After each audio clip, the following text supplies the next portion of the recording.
மரத்திலே தூக்கி போடப்பட்டவன். கொலை செய்யப்பட ஒருவன் மேல் சாவுக்கு பாத்திரமான பாவம் உண்டாயிருக்க அவனை கொலை செய்யும்படி மரத்திலே தூக்கி போடுவாயானால் இரவிலே அவன் பிரேதம் மரத்திலே தொங்கலாகாது, அந்நாளிலே தானே அதை அடக்கம் பண்ண வேண்டும். தூக்கி போடப்பட்டவன் தேவனால் சபிக்கப்பட்டவன். ஆகையால் உன் தேவனாகிய கர்த்தர் உனக்கு சுதந்திரமாக கொடுக்கும் உன் தேசத்தை தீட்டுப்படுத்தாயாக. மரத்திலே தூக்கி போடப்பட்டவனுடைய சரீரத்தை முறைப்படி மண்ணிலே அடக்கம் பண்ண வேண்டும். இது போலவே நியாயாதிபதிகளுடைய உத்தரவுப்படி கல்லெறிந்து கொல்லப்பட்டவர்களுடைய சரீரங்களும் முறைப்படி மண்ணிலே அடக்கம் பண்ணப்பட வேண்டும். பழைய ஏற்பாட்டு காலத்தில் பல குற்றங்களுக்கு மரண தண்டனை கொடுக்கப்பட்டிருக்கிறது. மரண தண்டனையை நிறைவேற்றும் முறையையும் நியாயாதிபதிகளே தீர்மானம் பண்ணுகிறார்கள்.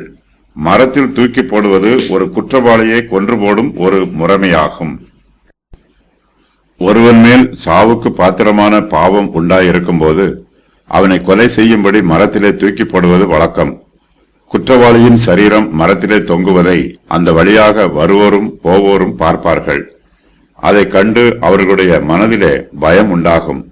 தாங்களும் மரணத்திற்கு பாத்திரமான குற்றம் செய்தால் தங்களுக்கும் இப்படிப்பட்ட தண்டனை கிடைக்கும் என்பதை ஜனங்கள் அறிந்து கொள்வார்கள். குற்றவாளியை மரத்திலே தூக்கி போட்டு கொன்றாலும் அவனுடைய சரீரத்தை முறைப்படி பூமியிலே அடக்கம் பண்ணப்பட வேண்டும் என்று மோசே சொல்லுகிறார். மேலும் அவனுடைய பிரேதம் இரவிலே மரத்திலே தொங்கலாகாது என்றும், சூரியன் அஸ்தமிக்கும் நேரம் வருவதற்கு முன்பாக மரத்திலே தொங்குகிற பிரேதத்தை கீழே இறக்கி அதை அடக்கம் பண்ணிவிட வேண்டும் என்றும் மோசே சொல்லுகிறார். தேவனாகிய கர்த்தர் மனுஷருடைய சரீரங்களையும் கனம் பண்ணுகிறார். அவர்கள் மரணத்திற்கு பாத்திரமான குற்றவாளிகளாக இருந்தாலும் கர்த்தர் அவர்களுக்கும் இரக்கம் காண்பிக்கிறார். மரணத்திற்கு பாத்திரமானவனை கொலை செய்யும்படி மோசேயின் பிரமாணத்தின்படி மரத்திலே தூக்கி போடுகிறார்கள். ஆனாலும் இரவிலே அவன் பிரேதம் மரத்திலே தொங்கலாகாது, அந்நாளிலே தானே அதை அடக்கம் பண்ண வேண்டும். தூக்கி போடப்பட்டவன் தேவனால் சபிக்கப்பட்டவன்.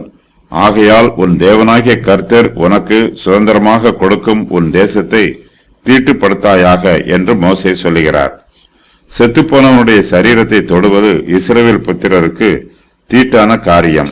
இறந்தவனுடைய சரீரம் மரத்திலே தொங்கும் போது அது அந்த மரத்தையும் மரம் இருக்கிற பூமியையும் தீட்டுப்படுத்துகிறது. ஆகையினால் இரவு வேளையில் அந்த பிரேதம் மரத்திலே தொங்கக்கூடாது என்று மோசே சொல்லுகிறார். மரத்திலே தூக்கி போடப்பட்டவன் தேவனால் சபிக்கப்பட்டவன். குற்றவாளிக்கு கொடுக்கப்படும் தண்டனைகளில் மிகவும் கடுமையான தண்டனை அவனை மரத்திலே தூக்கி போடுவது ஆகும். இவன் வானத்திற்கும் பூமிக்கும் நடுவிலே தொங்கிக் கொண்டிருக்கிறான். பூமியும் இவனை கைவிட்டு விடுகிறது, வானமும் இவனை கைவிட்டு விடுகிறது.